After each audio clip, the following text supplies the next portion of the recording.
Meine Reise durch Südostasien geht weiter. Heute fahre ich mit dem Zug in Thailands wilden Westen, die Provinz Kanchanaburi. Sie liegt an der Grenze zu Myanmar. Die Fahrt dahin dauert mit dem Zug etwa 3,5 Stunden und kostet 100 Baht. Das sind umgerechnet 3 Euro. Der Zug fährt pünktlich ab und kommt in Kanchanaburi pünktlich an. Heute Morgen musste ich ja ohne Frühstück aus dem Haus. Das war ein bisschen hart, aber natürlich gibt es an jedem thailändischen Bahnhof so ausreichend zu essen in so einer großen Vielfalt. Niemand muss sich da Sorgen machen. Schaut mal, was ich mir mitgenommen habe. Fischbällchen mit Reis, scharfer Fischsoße und einem Spiegelei.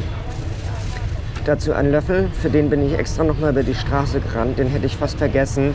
Ohne den wäre das eine ziemliche Sauerei geworden. Aber so lasse ich es mir jetzt gleich schmecken, mein Frühstück. Ja, wir stehen hier noch auf dem Gleis und warten, bis die Nationalhymne abgesungen wird. Die wird nämlich jeden Tag um 8 Uhr abgesungen. Jetzt ist fertig, jetzt geht's gleich weiter.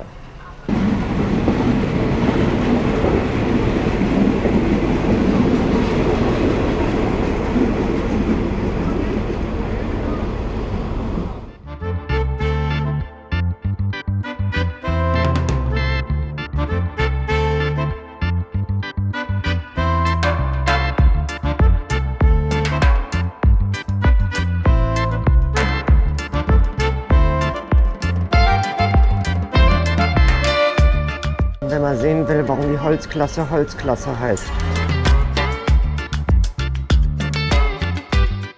So, ganz offensichtlich bin ich in Kanchanaburi angekommen. Zugfahrt war unspektakulär, hat auch nicht so lange gedauert. Wirklich sehenswert war es auch nicht. Es ist jetzt 20 vor 11 und schon etwas warm. Deswegen werde ich mal zusehen, dass ich aus der Sonne komme. Und vor allen Dingen brauche ich einen fahrbaren Untersatz, denn ich werde hier garantiert nicht mein Zeug durch die Gegend schleppen.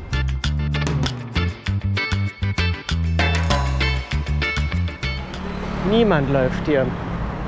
Niemand. Nur ich. In der Sonne mit Rucksack. Guter Plan. Ich habe einen fahrbaren Untersatz gefunden in Kanchanaburi, sogar einen ziemlich guten. Ich bin auf jeden Fall zufrieden, wenn er jetzt noch anspringt. Bevor ich aber losfahre und in den Norden mich auf den Weg mache, brauche ich natürlich erstmal eine Stärkung. Hier in diesem netten Restaurant habe ich ein Gericht bestellt, das finde ich typisch thailändisch. Es hat aber einen abgefahrenen Namen. Es heißt Pad Khee Mao, das heißt übersetzt Gebratenes für Trinker. Wahrscheinlich, weil es einfach so viele aromatische Inhaltsstoffe hat. Mir schmeckt es auf jeden Fall, auch nüchtern. Die Köchin ist auf jeden Fall von der scharfen Sorte. Da hinten hat sich aber zum Glück auch schon eine andere Gästin beklagt, dass es so sehr scharf ist. Bin ich zum Glück nicht die Einzige. Aber diese Chilis, die musste ich einfach aus diesem Essen aussortieren. Sonst wäre ich überhaupt nicht mehr fahrtüchtig. Ich bin auf jeden Fall jetzt auf Betriebstemperatur, das könnt ihr glauben.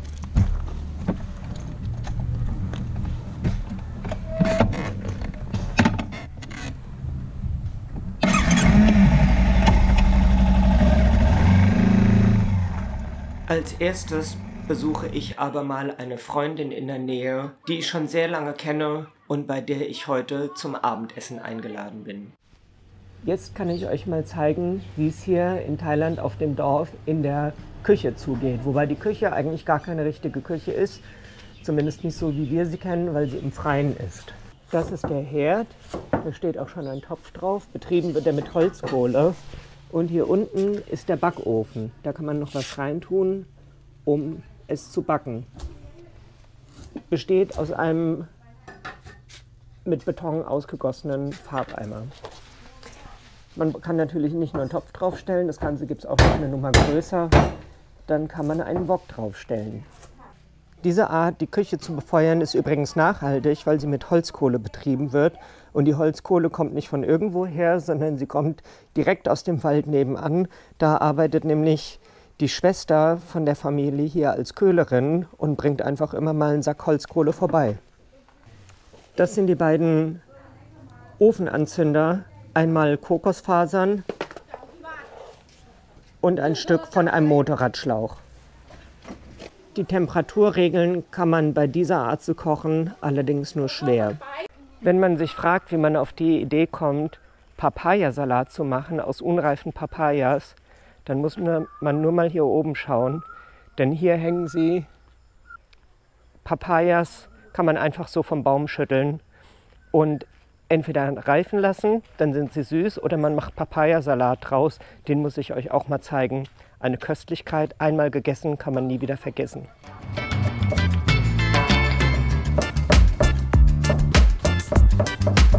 Unscheinbar und wächst am Straßenrand, aber auch das kann man essen und es ist ein zentraler Bestandteil der südostasiatischen Küche. Das ist nämlich Zitronengras. Auch die Früchte dieses Baums sind ein wichtiger Bestandteil der thailändischen Küche, denn das ist ein Tamarindenbaum. So sehen die Früchte aus. So sehen die Tamarindenfrüchte übrigens aus, wenn sie richtig ausgewachsen sind. Dann kann man auch was Leckeres draus machen, nämlich eine süß-saure Süßigkeit.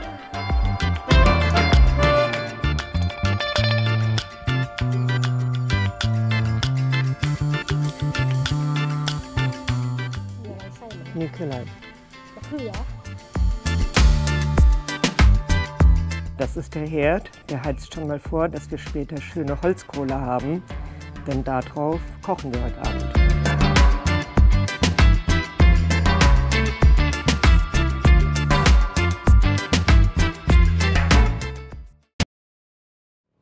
Nach einem letzten gemeinsamen Abendessen mit der befreundeten Familie mache ich mich mit meinem Motorrad auf durch Thailands wilden Westen an die Grenze nach Myanmar.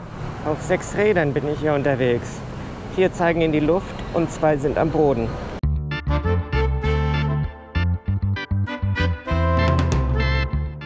Als erstes führt mich mein Weg auf die Sri Nakarin-Talsperre. Sie ist die größte Talsperre im westlichen Thailand und liegt in der Provinz Kanchanaburi, die ich gerade mit dem Motorrad durchquere. Der Sri Nakarin-Stausee reguliert saisonale Abflussschwankungen, um einen konstanten Abfluss in den Kwai-Fluss zu gewährleisten. In der trockenen Jahreszeit wird das Wasser zur Bewässerung genutzt. Außerdem werden in dem Wasserkraftwerk jährlich 1160 Gigawattstunden Strom für den Großraum Bangkok erzeugt. Es ist das erste Pumpspeicherkraftwerk Thailands. Der Bau des Staudamms zwang 960 Familien an das Ostufer des Stausees umzusiedeln. Sie mussten ihr fruchtbares Ackerland am Fluss aufgeben und bekamen als Ersatz raue wilde Grundstücke auf den umliegenden Hügeln. Der Sri Nakarin-Staudamm wurde in Thailand öffentlich dafür kritisiert, dass er auf der sogenannten Sri Savat Fault gebaut wurde, einer geologischen Verwerfung, die in der Vergangenheit bereits Erdbeben verursacht hat. Ja, ich bin nicht die Einzige, die sich hier oben zu Filmaufnahmen entschieden hat. Hinter mir ist das thailändische Fernsehen. Ich habe nicht ganz den Überblick, worum es in dieser Sendung geht, aber die Aussicht ist auf jeden Fall toll. Ist jetzt der 5. oder 6. Tag meiner Reise durch den Westen Thailands. Und bisher hatte ich immer schöne Begegnungen, jeden Tag eine schöne Begegnung. Am Anfang waren es natürlich Freunde von früher, das zählt eigentlich nicht als richtig neue Begegnung. Aber auch jetzt treffe ich, wo ich alleine unterwegs bin, jeden Tag neue Leute, ganz zufällig. Eben war ich hier auf dem Sri Nakarin-Damm und auf dem Parkplatz kam eine Familie und vielleicht auch Freunde aus dem Süden Thailands. Das habe ich daran erkannt, dass sie muslimische Kleidung getragen haben. Sind sofort auf mich zugekommen und wollten ein Foto mit mir machen. Haben sich erkundigt, warum ich alleine unterwegs bin und wie das alles so funktioniert. Haben mir noch den Tipp gegeben, bevor ich in den Nationalpark reinfahre, nochmal zu tanken. Das habe ich mir eh vorgenommen. Wir haben uns auf Englisch unterhalten, weil sie dachten, ich kann nur Englisch. Und als sie weggegangen sind, haben sie sich auf Thai unterhalten und gesagt, ah, schaut mal, die ist alleine unterwegs und hübsch ist sie auch noch. Das schmeichelt mir natürlich sehr, deswegen musste ich es euch erzählen.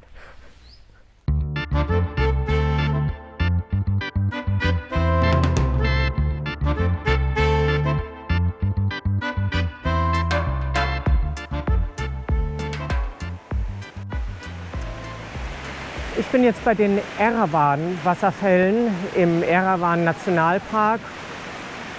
Mich erinnert das hier ein bisschen an die Plitvicer Wasserfälle in Kroatien. Das Video, das kann ich auch mal verlinken, schön anzusehen.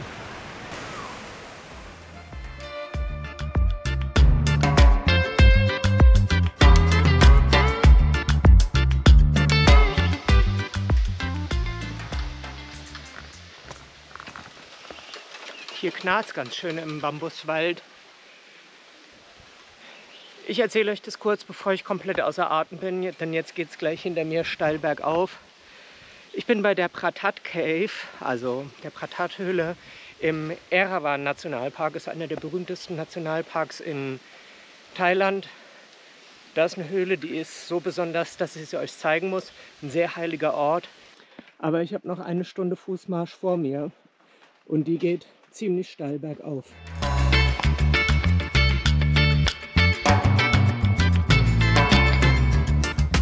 So, ich bin jetzt am Höhleneingang angekommen. Der Aufstieg zur Höhle hat nicht ganz eine Stunde gedauert, aber ich sag euch, er hat sich angefühlt wie 2.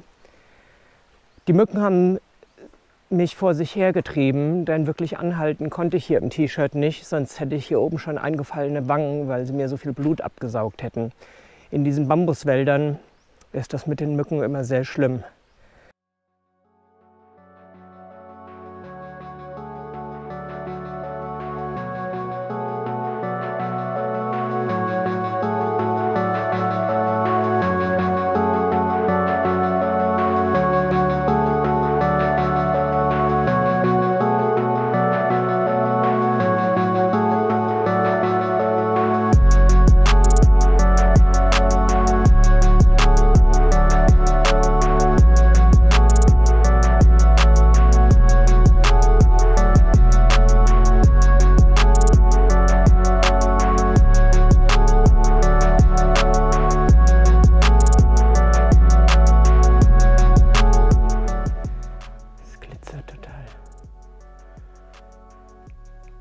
Man hört mir die Ehrfurcht vor diesem Ort ein bisschen an. Irgendwie verbietet es sich einfach, hier laut zu sprechen.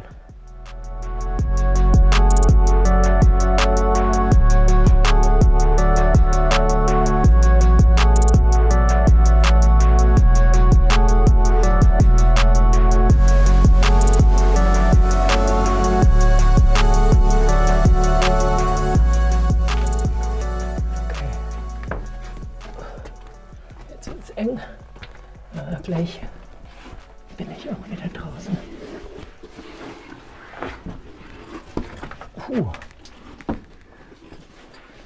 Unglaublich.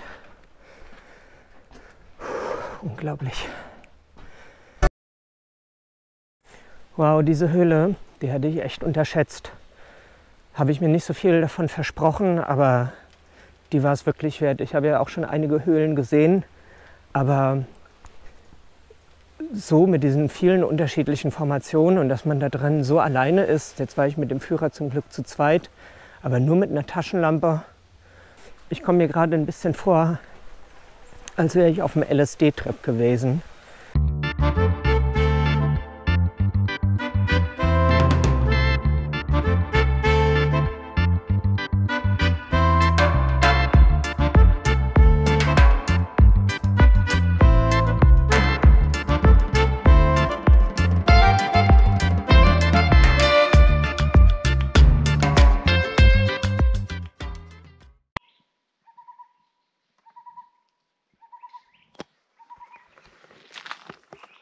Puh, ich muss schon sagen, hier bin ich jetzt ganz schön alleine.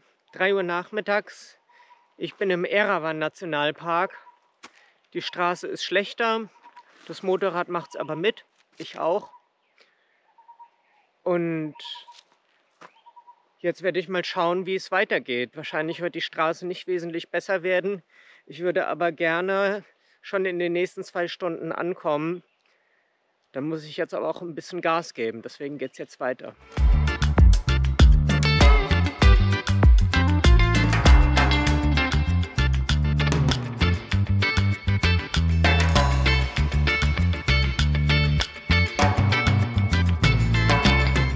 Ich dachte schon vorhin, als ich gesagt hatte, die Straße wird immer schlechter, wäre das übertrieben gewesen.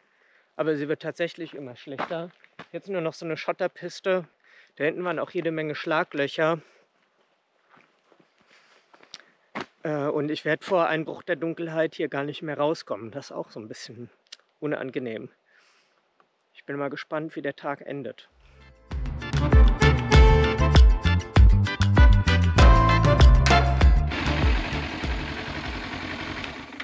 Oha, oha, oha. Vorhin habe ich schon ein Schild gesehen. Was glaubt ihr, wer macht solche Haufen? Hier gibt es Elefanten, vielleicht sogar wilde Elefanten. Ich möchte heute keinen mehr sehen. Jetzt muss ich überhaupt erst mal da vorne durchkommen. Es wird ja immer schlimmer.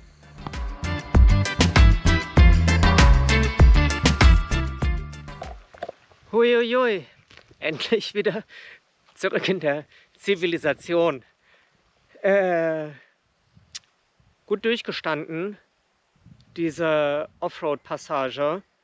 Eigentlich sehr empfehlenswert, macht auch richtig Spaß. Das wollte ich aber nicht sagen, als ich dann noch drin war. Aber wenn da irgendwas passiert, mittendrin, dann ist es richtig scheiße. Irgendein Platter hinfliegen oder Motorschaden. Da kommt man ja nicht mehr rausgelaufen. Die Distanzen sind einfach zu weit. Dann müsste man echt da in diesem Dschungel übernachten. Ich habe sogar ein Moskitonetz und ein bisschen Seil und ein paar andere Sachen mit dabei. Aber das will man ja wirklich nicht in echt. Jetzt bin ich auf jeden Fall wieder auf der Straße. Noch 90 Kilometer. Die reise ich jetzt noch runter und ich melde mich dann aus meinem Bestimmungsort.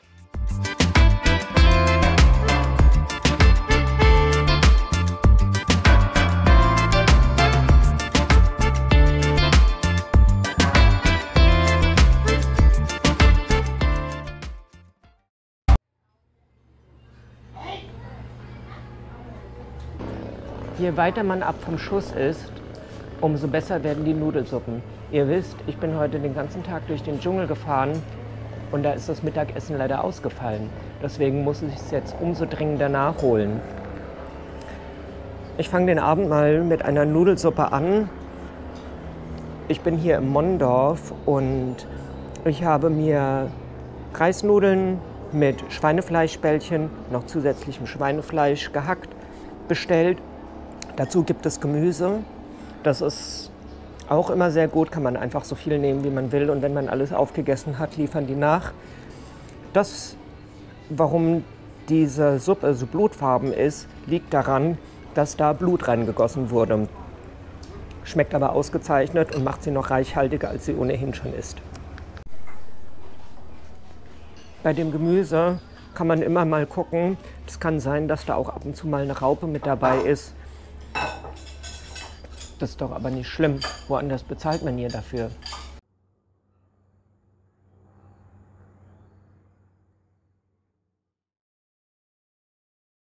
Einen schönen guten Morgen aus St. Claboury.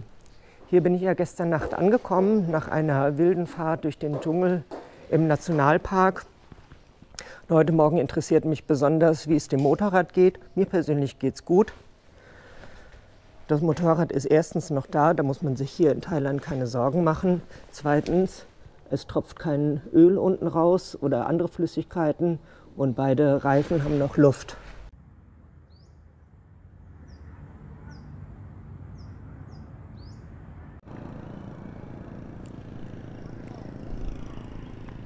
Hinter mir sieht man die Sapan Mon, die Brücke der Mon.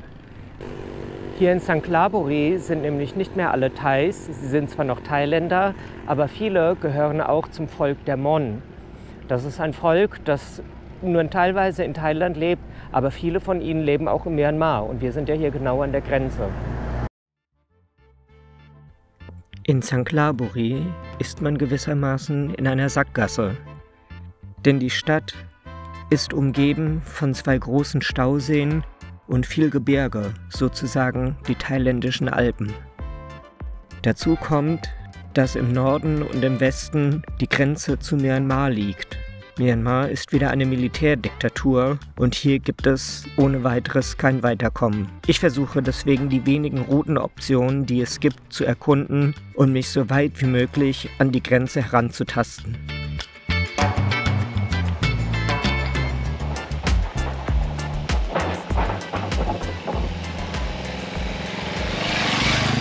Hier stehen mitten im Dschungel 2 Flaschen Orangensaft.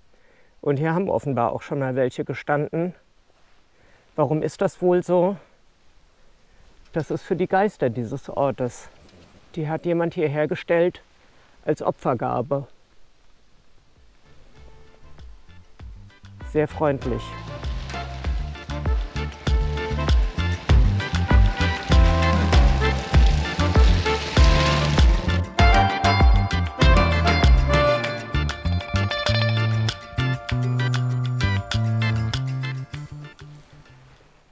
Die ganze Gegend sieht ja aus wie in einem Vietnamkriegsfilm.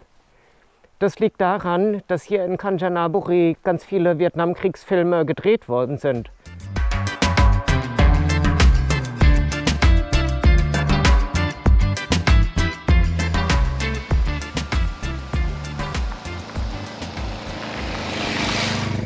Die Straße, das seht ihr, geht hinter mir noch weiter, aber ich lege es nicht drauf an, weil eigentlich beginnt laut Karte dort Myanmar und illegale Einreise über die grüne Grenze in eine Militärdiktatur ist einfach keine gute Idee. Außerdem ist jetzt Mittagsessenzeit und ich habe noch einen langen Rückweg vor mir.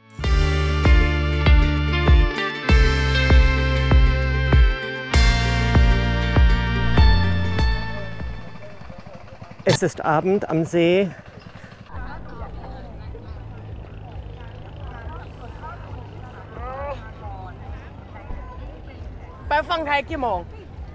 Ja, ich bin jetzt unten an der Sapan Mon Brücke, an der Brücke der Mon.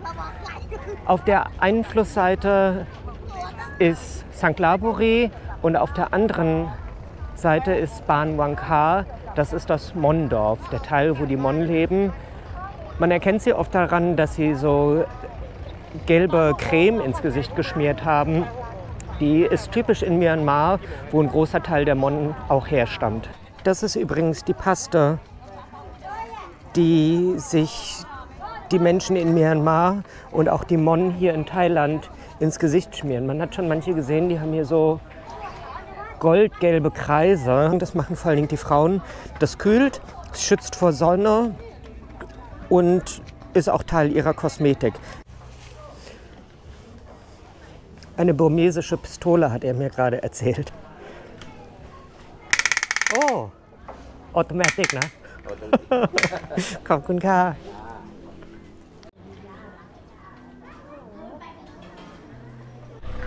Falls euch irgendwann mal unterwegs der Sprit ausgeht, denn Tankstellen gibt es hier weniger. Das hier ist eine Tankstelle. Das erkennt man an den Flaschen, in denen Sonnenblumenöl drin ist, aber es ist kein Sonnenblumenöl, es ist Benzin.